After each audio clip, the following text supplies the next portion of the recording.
In this section, we're going to talk about musical notation and reading music. In the previous lectures, I hope I've illuminated those sometime vague terms like rhythm, pitch, melody, harmony, tempo, and dynamics.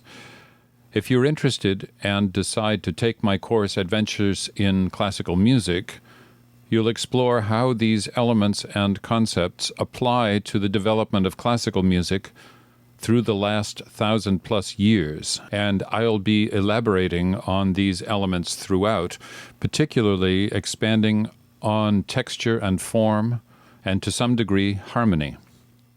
Musical notation isn't as complicated as it seems, but a good understanding of these elements is necessary to really grasp it. So if you're unclear about any of these elements, it can sometimes be helpful to re-watch the earlier lectures, especially the ones on meter and melody. Soon we'll be looking at what pitch looks like when notated, but for now, let's first review what pitch is. We'll do that first, not with music, but with the spoken word. We're going to revisit Romeo's soliloquy. But soft, what light through yonder window breaks? It is the east, and Juliet is the sun. Now let me do it again, and this time you'll be grateful that the excerpt is not longer.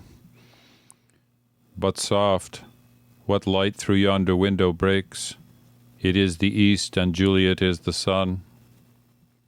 So what's the difference between the two readings of this passage? The use of inflection. We inflect our speech, so now I should define the word inflection. Here are two definitions that I found.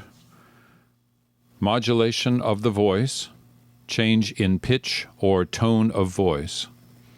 And the other is the modulation of intonation or pitch in the voice.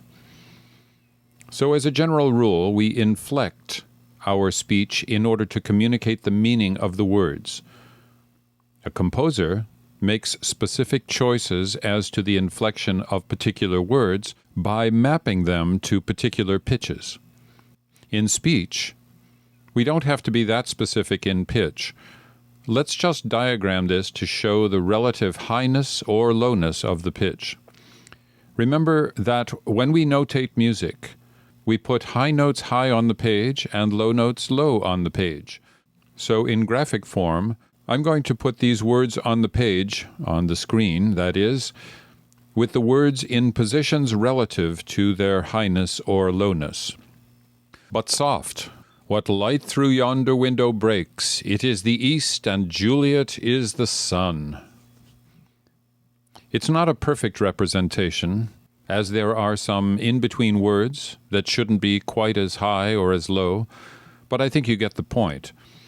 Not to mention the fact that this represents my interpretation. You might have a different reading that would be inflected and represented on the page in a different way. In any case, it's hard to create a graphic representation without getting more technical. So let's get more technical. Let's create a graph of 5 lines representing different pitches, with the spaces between the lines also representing pitches. Sound familiar? To help me complete the experiment, I have a little app for my iPhone called ClearTune, which will identify a pitch that is played or sung, or in this case, spoken. I spoke through these 2 Shakespearean lines, taking note of the pitches as identified by ClearTune. And this is what I came up with. But soft, what light through yonder window breaks? It is the east, and Juliet is the sun. Let me be clear that this is not intended to be precise. Music generally requires pitches to be sustained, that is, held for a time before moving on to the next pitch. Speech is, in general, not sustained in the same way.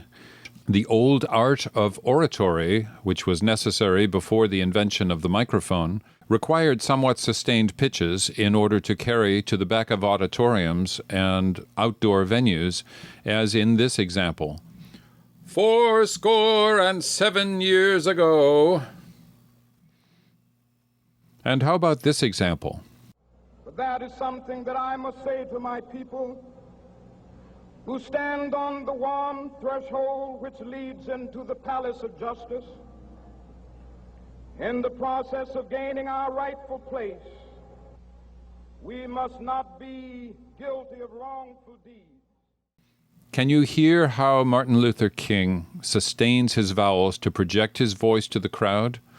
He was better at it than almost anyone I can think of. Of course, he used a microphone, but he was taught the old art of oratory. So now, with these examples, we're not far from singing. I'm no composer, and I'm not going to try to be creative here, but I want to set these words in Romeo's speech to music to see how the natural declamation of the speech might help us craft a melody.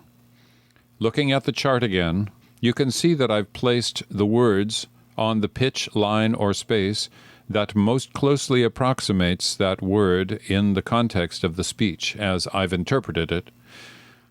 And bear in mind, again, that these are no better than approximations. In any case, here is our melody.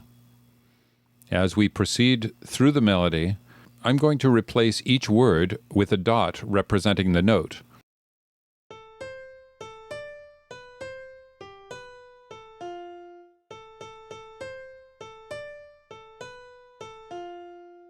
As you know, then, musical notation consists of a staff on which dots are placed to indicate pitch. Since I'm not going to talk about rhythm in this segment, the notes you see don't have any stems on them. It's when we talk about rhythm that we'll add stems. In fact, I think we're done correlating speech and pitch. Let's remove those pitches and spend a moment talking about the staff. The musical staff consists of 5 lines. There are a few different types of staff, and for our purposes, we'll restrict ourselves to 2. The first one is called the treble staff. You can identify the treble staff by the treble clef, which appears at the beginning. It's often called the G clef because it ends on the line that it identifies as the line for the note G. Once we know what one of the notes is, the rest fall into place. Here's the G, then step down to C. G, F, E, D, C. This is the C that is known as middle C because it's the centermost C on the piano keyboard. So let's now count up the staff beginning on C. C, D, E, F, G, A, B, C, D, E, F, G. We can actually add notes above and below the staff on what we call ledger lines. Continuing up to soprano high C, we add A, B, C. Now we could go down from middle C, but we'll want some help from another staff. This one called the bass staff, which identifies itself by the use of the bass clef, which is also known as the F clef. Let's now count down from middle C down to low C in the bass range. C, B, A, G, F, E, D, C, B, A, G, F, E, D, C.